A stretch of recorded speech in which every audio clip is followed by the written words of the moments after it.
This is the Aftermarket Radio Network.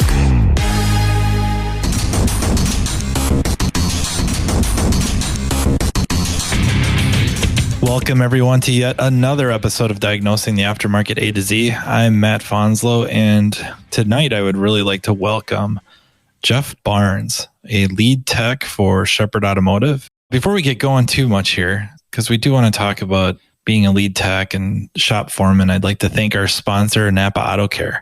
Accomplish more by starting now. That's the motto of Repair Shop of Tomorrow, a NAPA AutoCare exclusively endorsed vendor. Repair Shop of Tomorrow will look at productivity, efficiencies, effective labor rate, average hours per car, labor profit percentage, measure and manage labor, and how you can create net profit. Interested in Repair Shop of Tomorrow? Call 440-545-1230 for a free 20-minute, no obligation consultation, or contact your servicing NAPA Auto Parts store. All right. Well, welcome to the podcast, Jeff. Yeah, thank you. Thanks for having me. So you are a lead tech right now? Yes, I have been since April of 2019. Technically, I was a lead tech for the last 9 years, but the foreman position, the salaried foreman position, started 3.5 years ago. So, how would you describe such a position? Ownership without the full responsibility, the investment, and the time. I don't know if I'm quite that. I definitely have a strong voice about the going-ons, the day-to-days. I would say trying to keep everybody productive, but I also have to look at cars, and it's a double-edged sword. It's not like I don't like doing it, but it also prevents me from doing the other things that I probably really should be doing to really push the business further and really increase whatever that, profit and stuff like that. Yeah. I mean, I probably take it a little too far. That's how I ended up in this position, I assume. And, a lot of shows talk about what the owner should not be doing, and that's working on cars. But, as a leader, it's tough to hyper focus on one aspect because everything is relative in this business, everything. I mean, what the owner does, what the foreman does, what the technicians do, what the advisors do, what your shuttle driver does, person sweeping the floor, everything matters. I take all of that in this position, and I'm kind of a liaison between the technicians and the rest of the shop. And I've been pushed and pulled by both ends, back and forth. And really, there's problems on both sides, and it just gets really tough. Your colleagues, do they have a direct line to the owner? Could they just walk into the office and... Yeah, they could. I've tried to tell them that before. They could do just like I do. I just go in there and we have it out, because lately we've started doing meetings. That's, part of a coaching program that he's doing. But for the longest time, it's just whenever it boils to a head and it needs to be fixed right now. I have the time to deal with it. It's on my mind. It's been a problem for too long, and it's not the greatest way of doing things, but that's how we've been getting along for the last 9 years. So these guys could all do that. They don't. They lay a lot of stuff on me, and then I try and persuade or, change policy, try and get things changed. You can change all you want in a shop, but if you do not maintain it, if you do not nurture it, water it, keep it going, you will fall back into old habits. That has been a major problem in the last 3.5 years since I made a major shift from just diagnosing and repairing vehicles to handling employees and writing policy and procedure and trying to implement all of that and get it going. What would your day-to-day look like? When you say diagnosing and repairing cars, what does that really mean? And the only reason I ask is, for the most part, I don't fix a lot of cars, meaning if I diagnose a bad coil, if it's a really cakewalk one, maybe I'll put it on. But usually it gets kicked to somebody else, and it's rare you're just going to slam a coil on a car. It's probably getting a tune-up, plugs and boots and the bad coil or whatever. Like, there's other things involved, and the car's going to go get inspected. So it kind of leaves my world. Don't get me wrong. There's stuff that I do fix. I'm just curious because I know a lot of lead techs.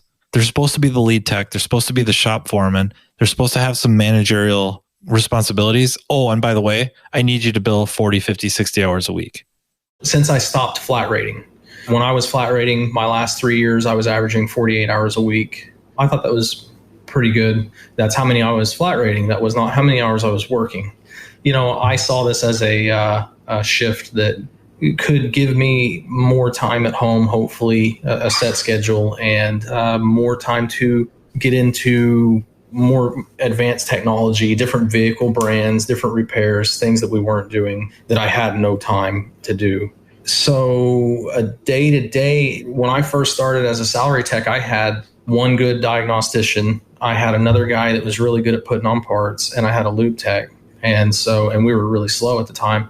I maybe diagnosed 1 or 2 cars a day, and the rest of the day I was writing policy and procedure. I was fixing the shop equipment. I was doing, a lot of managerial things, final inspections. That was the final step. I had to go drive the car. I had to look over, what they did and make sure it was fixed before we returned it to the customer. We cut down our comeback rate by, we were getting 5 a year. You're the QC department then, quality control. Right. And then if there were any issues, then I would take it back to the technician and say, hey, next time you need to tighten the intake boot. It was always little things. The car was always fixed. It's not like they just didn't fix the car and the check engine light came back on, when I drove it, something like that. The car was always fixed. It's always the little things that get you. Not to make excuses or point blame, but are they all flat rate? Not anymore. I changed that last October. I was having issues with a couple technicians that were, because we were not consistently busy. When we got slow, they would figure out ways to, the typical thing, they figure out ways to get faster. And so it was like, and then when they're all averaging 25, 30 hours a week, and one guy who used to average 50 is now averaging 30, 35, so that we can give another guy a shot. I think drove him away because he was so used to a certain pay level. And not that it was really going to be any less. It just wasn't, for him, it wasn't desirable. When you're actually paying somebody, you can require them to do certain things a certain way. Some guys don't like that. They've gotten used to their ways. Now they get a base salary, and then they get a certain amount per flat rate hour. And then after 40 hours, you get a bump. After 45 hours, you get a bump, and so it's pretty good. And it takes away that anxiety of, I'm not going to get paid. I have been very lucky here to never have experienced a 10-hour week. Have you ever seen the video of the guy spinning plates? He gets them spinning, but you got to keep going back and spin, or they fall off. And then you got to start all over again. And I feel like since we lost the first 2 guys that were here when I started as a salary foreman, lead tech, the 3 techs that I have now are pretty green.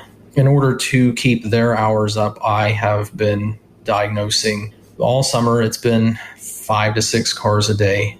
It's not all difficult stuff. I feel like that the easier stuff should go to them. But because it was, we're inflating our hours. We're running, 130, 140, 150 hours a week, which for this place is really good. I had to let something go. And that was a lot of the other duties that I was doing. So I was skipping doing the final inspections. I was saying, hey, he should know how to do a water pump. Okay, just let it go. And then it come back with a leak from the water pump. Well, you also said they're green. The mistakes are going to occur. Oh, yeah. Part of the path. And without the QC, there's no way to catch it, or it's at least more difficult to catch it before it gets to the client's possession. I had a tech that was really good. Like I said, when I started, and he did not like me QCing his work. And I said, man, I am not going to make your day bad. Okay. Like, I am not going to hold this over your head. I'm torn about it. The QCing idea, I think fundamentally it's a flawed system only because it's adding another step. It's taking time to go do something. But I understand the logic behind it because nobody's perfect. You've been working on the vehicle for a long time, maybe. You've got everything right except that one greasy fingerprint. You got all the other ones, but there's one you missed. And of course, that's the one the client sees. And they're like, I just gave you blah, blah, blah, blah amount of money. I got fingerprints. And then it becomes plural on my vehicle. And I sympathize with both. Like, wow, I watched them wipe that thing down. I watched them try to be very meticulous and they missed it. I also understand from a consumer standpoint, I give you a lot of money. Like this hurt. I had to go borrow money. I had to go talk to my father-in-law for money, whatever. But then to eliminate the QC step, you have to have everything else set up properly to allow everyone to do their job as well as possible to mitigate the need for the QC. And I think for many, because it can be part of the process, they can have it as part of the like a secondary DVI inspection after the service, an actual QC step. It's worth the hassle. It's worth having somebody just look it over quick, pick up the little stuff, like you said, top off the washer fluid, wipe off a fingerprint, anything, finding the loose hose clamp before it leaves. Like there's a lot of logic to that. Finding the shop's TPMS tool in the car. Right. Yeah, a scan tool interface because they're getting smaller and they're wireless and it's so easy to leave them in there. And I would say I'm kind of on the fence on it. I think perfect world, you don't need the step because everybody's working in the proper environment that they're kind of doing their own QC. But then the real world hits and there's a certain frenetic pace that needs to be had to turn a certain number, get a certain amount of production out the door. And once that's involved, stuff gets missed because, you watch anybody that's kind of in a hurry, trying to move quickly, you miss stuff. And you know what? I have them do a 10-step final inspection that's digital. We write down the final mileage, take pictures of any lights that are still on, anything that we should be telling the customer. We want the level of the repair and service that we provide for a customer to be the same for a $10,000 repair as it is for a $100 repair. And so it is uniform and repeatable. And yeah, it takes time and we pay them for that. It's like a 90-point inspection that I wrote. So mine's not quite 90. I don't think. Some of the stuff I have broken down separately. So it drives that number way up. So just like tires, when they're inspecting tires, I have a dedicated point for not only left front or driver's front, driver's rear, etc. I also have them inspecting date codes. That's a separate step. That's a separate point. And then I have them, of course, I want them taking photos of it. I guess the same can be said for everything. Like I don't have just one step for inspect suspension. It's divided up component level. I don't have left sway bar link versus right, but I have front sway bar links and rear sway bar links. So that drives that number up. The guys, when they buy into the inspection and the process and that, they know what they're inspecting. So then they're not going like, okay, inspect front sway bar links and then walk over and inspect them and then walk back to the tablet and green. Oh, I should take a picture. They check kind of everything and then inspect everything and then go to the tablet and green. I should get some photos here. Because I try to get them to take photos of good stuff because you could just see people's hearts sink, especially when they're sitting in the waiting room. Of course, they get texted that inspection and it's all like red and yellow. And you can just see it deflate. But you also have a half a dozen greens and they just feel a little bit better.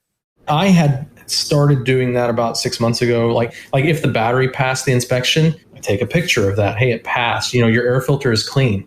Take a picture of it. Whereas I used to would only do the bad stuff. So, I always take pictures of tires, even if it just came from Discount Tire and they just want an alignment, they get pictures of their tires. We were going to start doing that because we realized that there's nothing on the green. And yeah, that would make me, it's just like going to the doctor. And if all they did was tell you everything's wrong with it, you got high blood pressure and your kidneys aren't functioning right. But you know what? Your liver's okay. Your intestines are okay. Right. Yeah. They just hit you with all the bad stuff. So it's no secret we're facing a technician shortage. NAPA Auto Care has a solution with the NAPA Auto Care Apprentice Program. The program was engineered by one of our own. Pete McNeil and master technician Jake Sorensen of McNeil's Auto Care in Sandy, Utah realized that the problem of not having technicians available for hire was not going to solve itself and decided to take action and look at a different audience of individuals available for hire. A focus was put on younger individuals with the right passion, desire, and attitude to work in the automotive repair industry. Jake and Pete sought these individuals and developed a technician apprentice program to give them the training needed to become a successful technician in today's world. The NAPA Auto Care Apprentice Program includes a comprehensive 9-stage curriculum that includes a variety of types of training, classroom training videos. Exclusive to the apprentice program, these videos provide an in-depth training from a successful master technician. Auto Tech classes, instructor-led courses offered through NAPA Auto Tech. Auto Tech e-learning, web-based e-learnings designed to target specific training topics. Hands-on learning. The apprentice will apply the skills gained from the classroom training videos, Auto Tech instructor-led training, and Auto Tech e-learnings in the shop with the guidance of a mentor. The apprentice program curriculum is competency-based, meaning an apprentice can move through each stage at a pace that best suits them. Most apprentices complete the program within 2 years. Upon completion, apprentices will have earned ASE G1, A4, A5, and AC certifications, adding industry validation to the skills an apprentice acquires. Grow your bottom line. Having an apprentice in your shop will ultimately benefit your bottom line as they advance through the program. In most cases, as the apprentice develops their skill set producing billable hours, you will begin to see a growth in your gross profit by stage 5. Keep your apprentice motivated with an apprentice toolkit. One of the largest entry barriers for individuals looking to enter the automotive repair industry is the cost of tools. NAPA Auto Care has worked with our supplying partners to offer an exclusive, comprehensive tool set, including a 4-drawer tool cart for all registered apprentices. To learn more, members can visit member.napaautocare.com. Shops really need in a certain setup, meaning number of car lines serviced, that they really need to have a person like you in the position you're in, and they needed to take care of you. Of course, take care of everybody, but they need to take care of you because it enables everyone else to do better and the shop to do better. I feel like it should be the technician's choice, but doing flat rate ethically, and like you've talked about before, it's not common. When I was flat rate, I maybe sometimes early on skipping the torque part of it, torquing bolts, because I've been getting away with it for so long, and I was not taught to go look up torque specs. And being a small engine tech before I became an automotive tech, good luck finding any torque specs on anything. So we don't have an all data or something like that. Maybe now, but back then we were using microfiche. So the microfiche stuff I remember, I didn't have to use very much, but what I remember, and I was pretty little yet, was for the tractors. All the tractors and the machinery, the parts catalogs were all microfiche, and even the techs would come up and use the microfiche to look at kind of how things went together. I don't want to say like perfectly assembled, but they could get the gist of what was going on looking at that. I started out different than I am now. I can say that I have grown in the last 5 years. I have grown tremendously as a technician, but I've always cared. I've seen a lot of techs that just do not care, and they have no place here where I'm at right now. I haven't fired anybody yet. I really don't know if I can. It might be one of the worst things to do ever. I've had people coach me up like, why do you got to let them go? They don't care. They're not doing their job. And well, this should be easy. You've given them plenty of chances and now you're just giving them what they want. And they just have this reasoning. It's like, you must fire 5-6 people a day. And they're just like, no, the first one sucked. But after that, you kind of get used to it. It's like, I don't really want to get used to it. If I could just go make a phone call and get 5 techs to interview today, it might make it a little bit easier.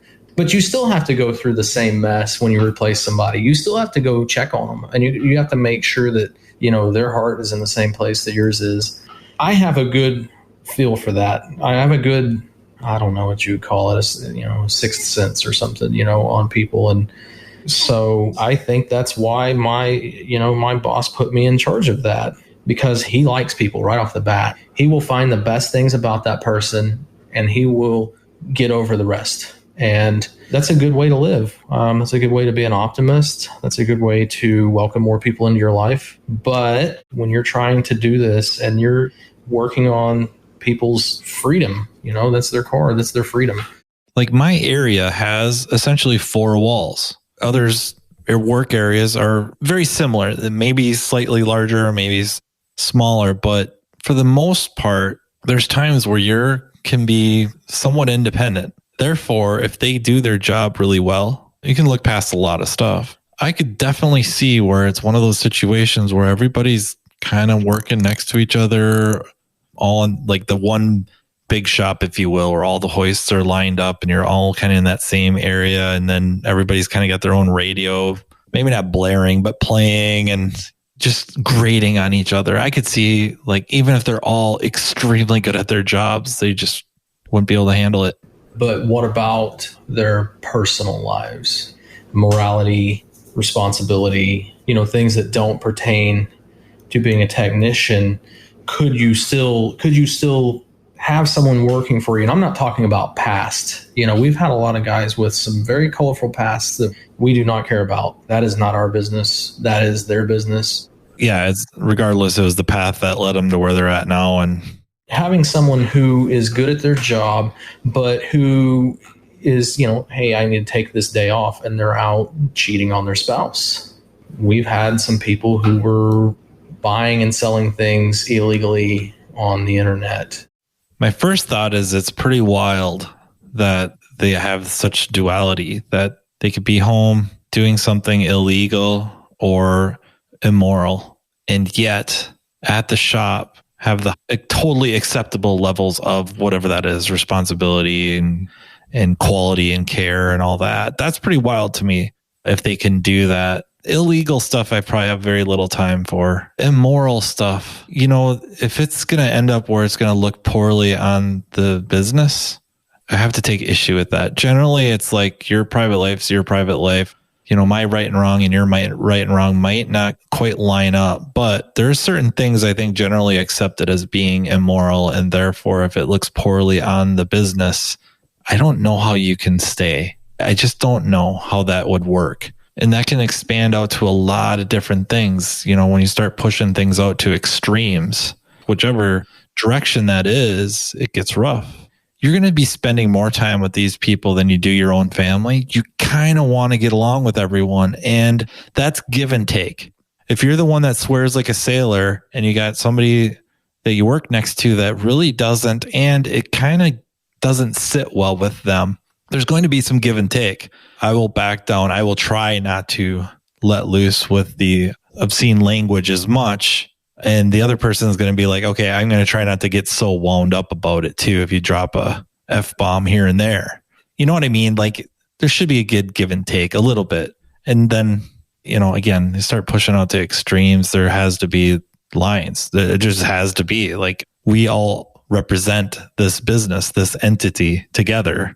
So that means how we behave outside these walls sometimes, and maybe not even sometimes, maybe all the time, reflects on the business, and coworkers kind of have to watch it a little bit.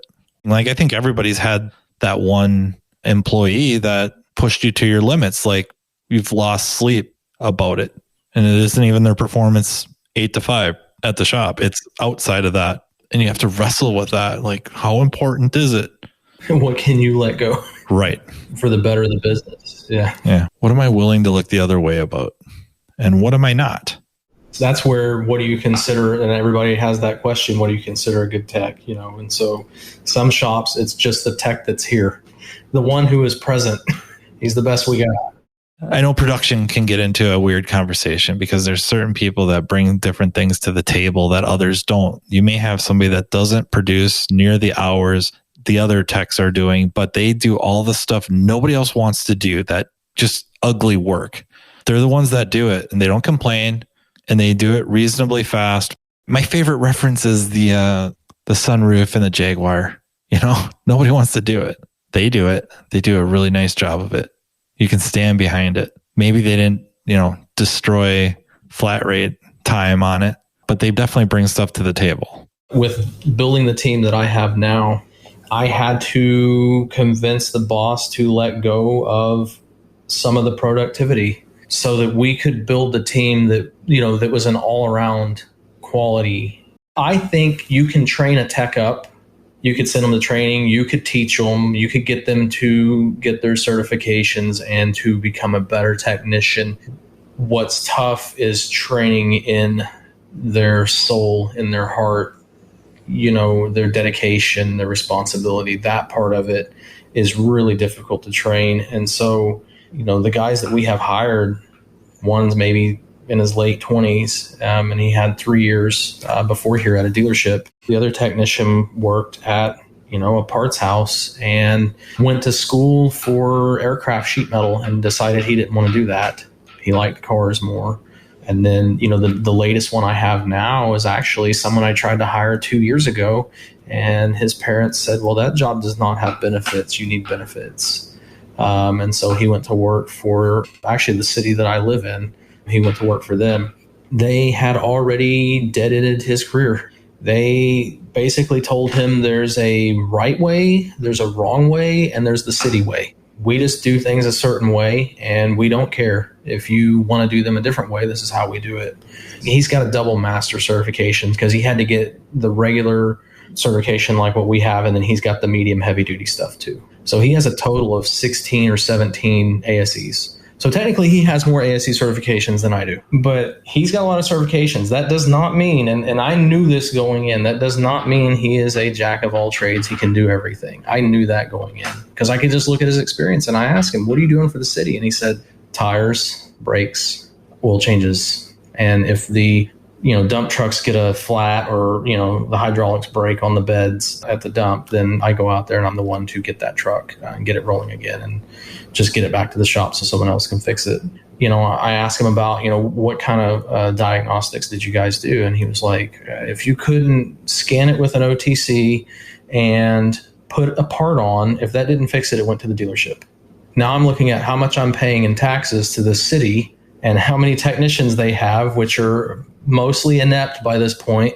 They can't leave. I think that's part of the reason why they do that. So they know they can't leave. They can't. I mean, they would have to take a cut and pay. If someone did their homework on what kind of repairs and diagnosing they were doing over there, they can't make it, in the real world. He came to me after 2 years working for them and said, and he was making good money and had good benefits. But he said, you know what? He said, I want to learn. I want to do more. He was like, I'm doing nothing. And until somebody quits or retires, there's nothing for me here. And so his first day working for us, we went to Vision. I could have put him in a lube tech position, and made him do his 1 year as a lube tech or 2 years or whatever. But I said, you know what? We're going to start out with that for a month, and then we're going right into it. You're going to start diagnosing. You're going to start doing repairs, things that he's never done. He worked for Honda and Volkswagen and was a lube tech basically for them. And of course, at the city, they had Chevys because the person who ran the repair department was the one who got to pick which vehicles they purchased. And he liked Chevys. So he would not allow them to have any hybrids. But, I have to have a certain level of trust with him, even knowing that he is not, as well trained and experienced as my other two guys. I just have to let him do it. I have to let him fail. Been here since March. It was probably June or July. I watched him do a timing cover gasket and oil pan gasket on a Chevy Cruze with the little 1.4 turbo. And I watched him not put antifreeze back in it. And I sat there on my stool and waited for him to call me because he made it about 3 miles down the road and blew the head gasket. So my employer, my boss, just kind of saying like, if he didn't have the shop to come to, he wouldn't even know what to do. And I'm thinking like, well, that doesn't align so well with this goal of selling it to me. But anyways, he's saying like, I filled this role though that you guys come and ask me questions, and the guy's in the back. And I'm like, well, part of that is if there's someone there to ask questions, they're going to, because it does two things. One, they don't have to think. Two, it shifts responsibility a little bit. Whatever advice you give me, if I follow that, if it doesn't work, it's not my fault anymore. It's your fault. And like you're saying, sometimes the struggle bus is a better long-term investment. You're going to learn how that didn't work. It's much easier to remember last time I did that didn't work out so hot for me, so I'm not going to do that again. Versus so-and-so told me last time, don't do this or do it this way. It's a lot harder to recall. I wasn't trying to like run him in the ground or put him in his place or anything like that. I didn't have any intent of degrading, but there's a lot of psychology behind that if someone's there to ask, you might do it right away, almost like the diagnostic database. If you know it's there, you're going to go there before you're going to try to figure it out on your own. And depending on pay systems, you might be rewarded to do so. That has a long-term net negative effect on overall capability. If you're constantly relying on the database, because now you're relying on almost an atrophied skill set to figure it out on your own. It's fundamentally bad. And I'm not trying to just say like, do away with this database. Sometimes there are things you are not going to find on your own. It's just the way it is. And it's not like you're so stupid. There's some pretty jacked up problems out there that somebody very, very smart or very, very lucky found. And you're going to take your crack at figuring out and you're not going to make any headway. You break down and you go to the database and, oh, okay, I was going way the wrong direction, or I'd never figured that out. There's no way anyone would have figured that out. We use those. That is actually, I built a 9 or 10 step diagnostic process or diagnostic checklist for us to follow, because it's always, we miss, first off, visual inspection. That I would say 10% of the time you find it. Rat's nest. Do you want to be driving around a car that might catch fire because there's a fuel leak on the engine? Do you want to be that person to burn that car down? I don't care. If the customer wants to do that, fine. I've got that on there. Step 2 is verify the concern. If you can't get past step 2, why are you going any further?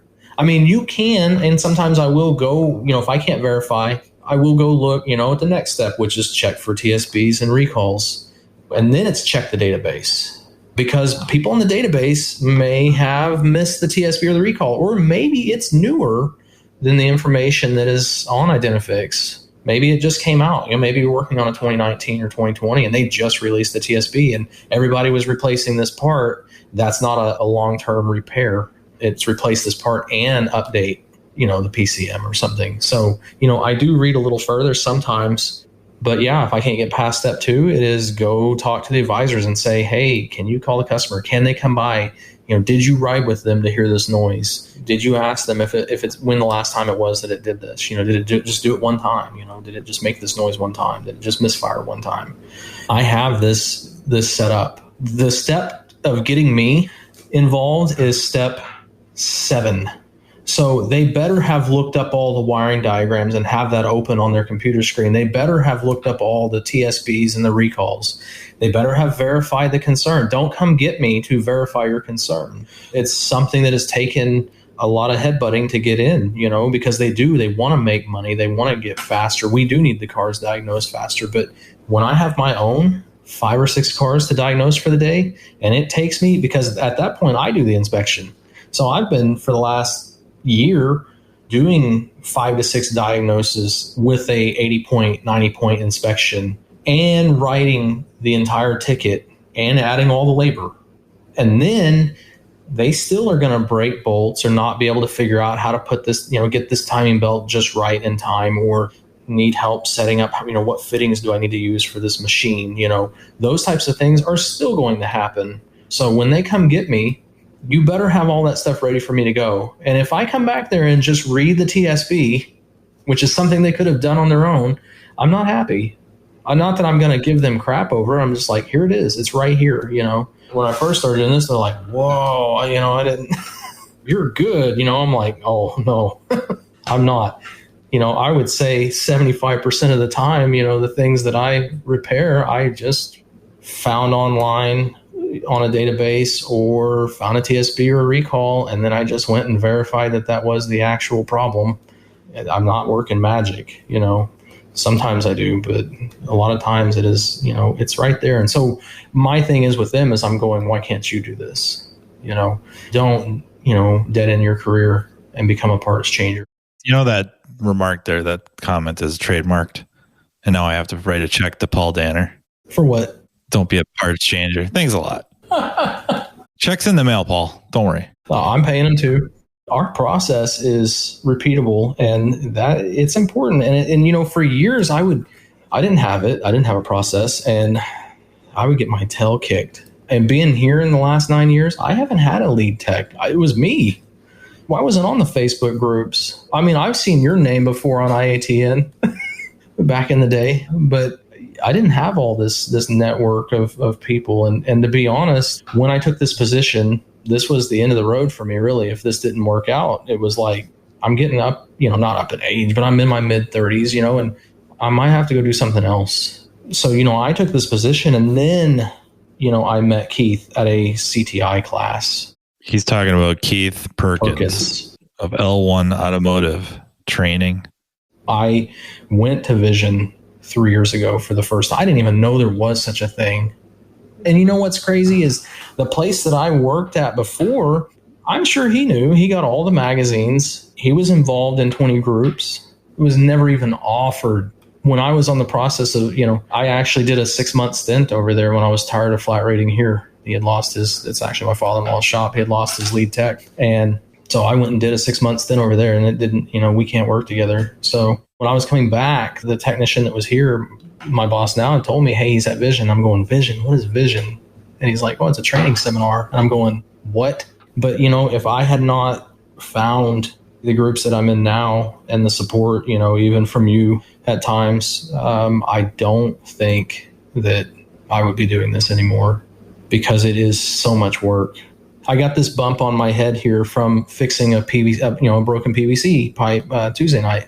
And as much as I don't want to wallow around in mud underneath someone's house, I'm like, those guys make pretty good money for gluing pipes, not to say anything bad about their job, but I can go to Lowe's or Home Depot, get help with that, buy a book for $25, and the parts are pretty much universal. You can go buy the tools to be an electrician there. You can buy all the parts to be an electrician and to do electrical work. And it is the same. It's uniform. It doesn't matter the brand of light fixture you bought. It's going to have a black and a white wire and a green wire on it. And it's just not that way in our industry. And it's gotten so difficult. Used to, I had a snap-on brick, and very rarely did I have to take it out. It just seemed like so much easier to just throw a meter on something and go, that sensor's reading wrong. Throttle position sensor is not supposed to be reading 5 volts. Instead, now I have to get a scan tool. Well, that one doesn't talk to this car, so I have to have another scan tool. I got to pay a subscription to use it, and then I got to figure out how to get past the gateway module, and then I've got to go through 400 data PIDs to find the throttle position sensor data PID, and I'm like, I could have had a meter on this car and been done. Getting to this point in my career, even just lately, I've had a conversation with the boss, and I'm going, I don't know. I don't know if this is it.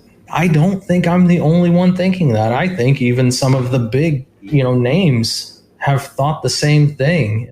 Some of that stuff, like the other trades, because of the uniformity of things, like there's just not that many different variations that it's a little easier to code, if that's the right word, or regulate. Auto repair is just, there's so many systems and subsystems and differences between car manufacturers and even platform within the same car line.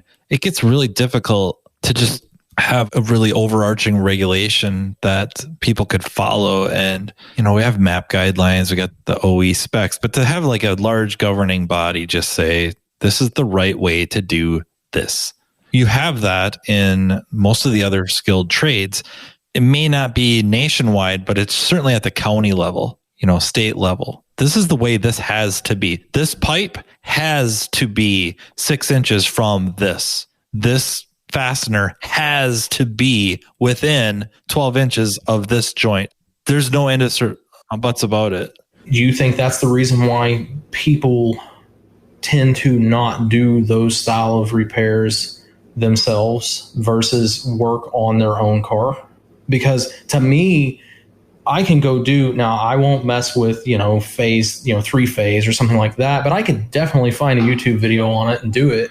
Do they deem that as that's going to be dangerous? Is that the future of our industry, is that people will see things as too dangerous to touch and will then say, I can't do it. I'm just going to have to take it in.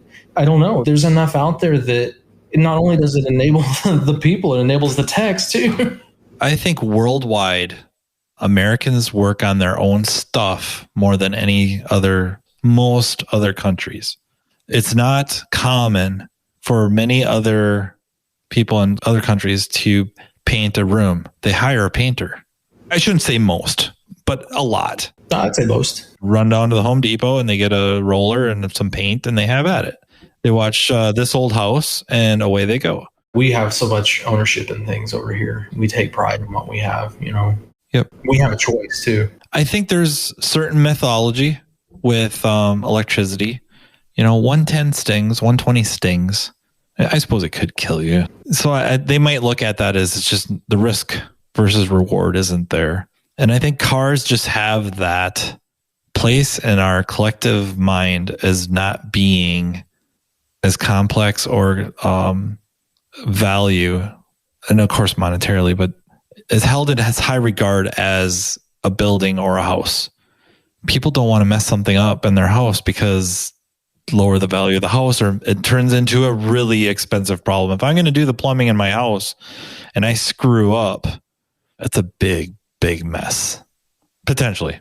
Electricity, somebody could get hurt or could burn the house down. They don't look at the same risk as their cars. And plus, it's just, I think, constantly reading about if you go to the mechanic, you're going to get shafted. He's going to charge you, he or she is going to charge you hundreds of dollars for something that if for $50, you could do it yourself and it takes 5 minutes. If you go searching, there's absolutely those videos.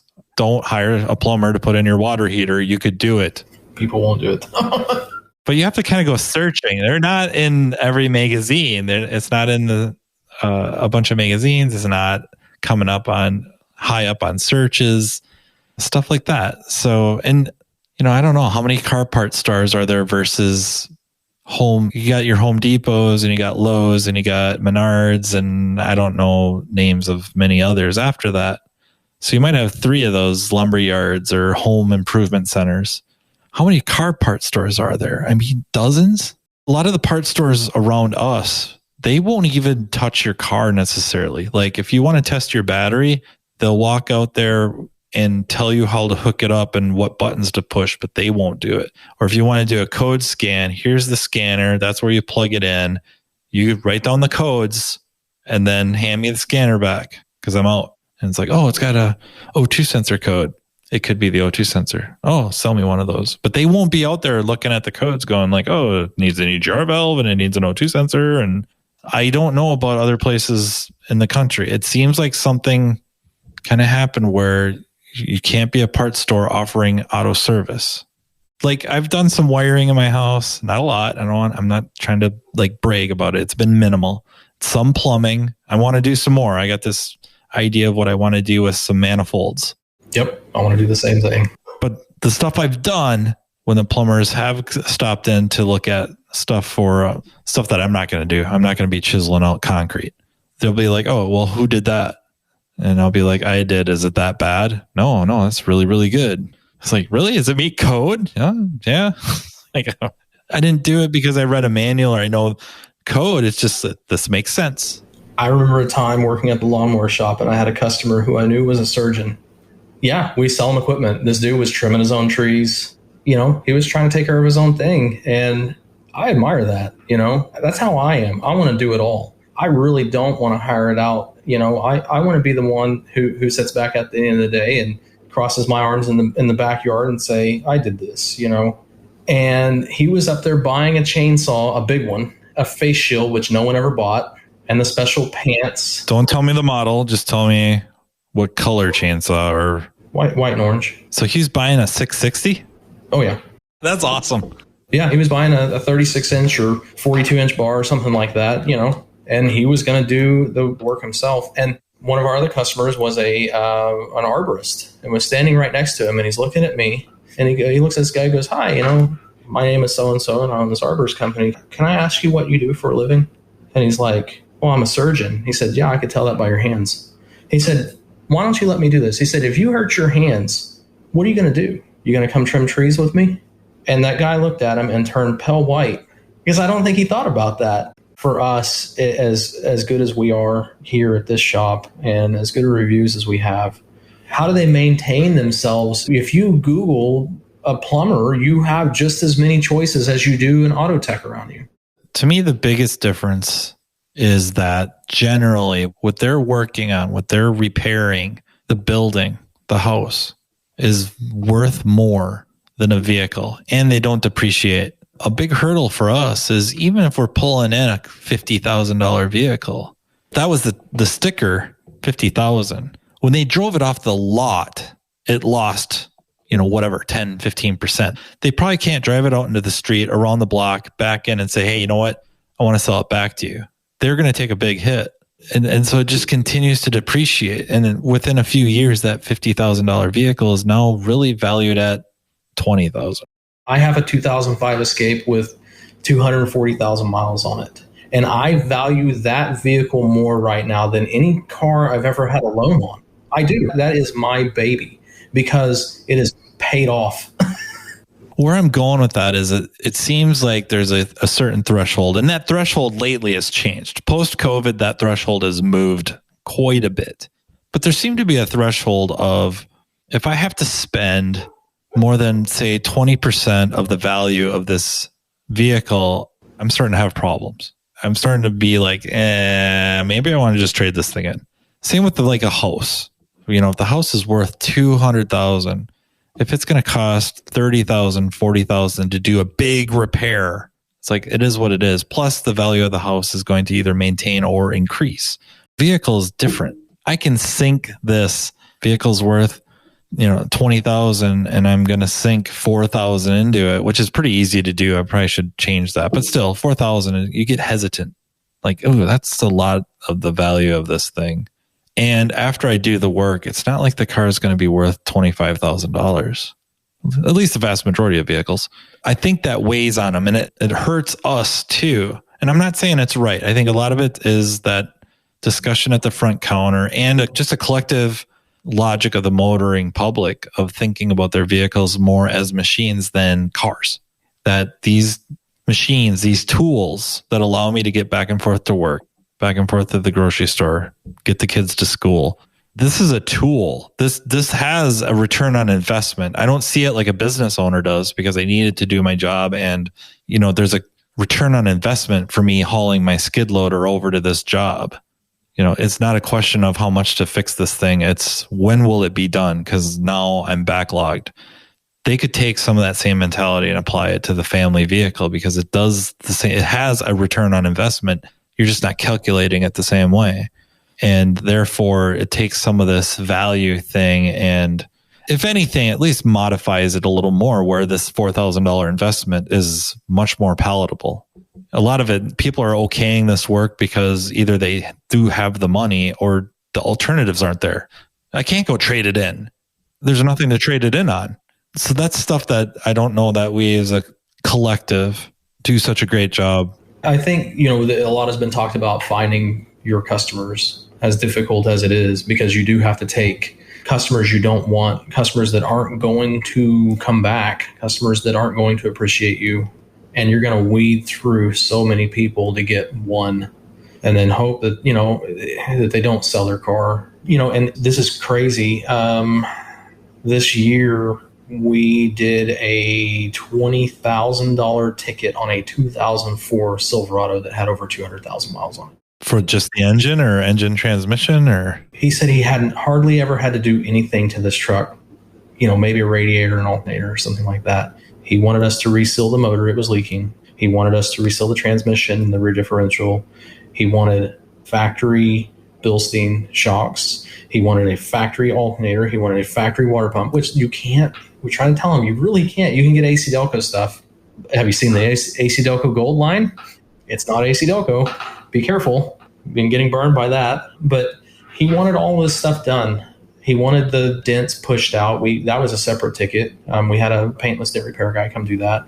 We had the truck detailed. This truck still smelled new. I get it. And he said, you know what?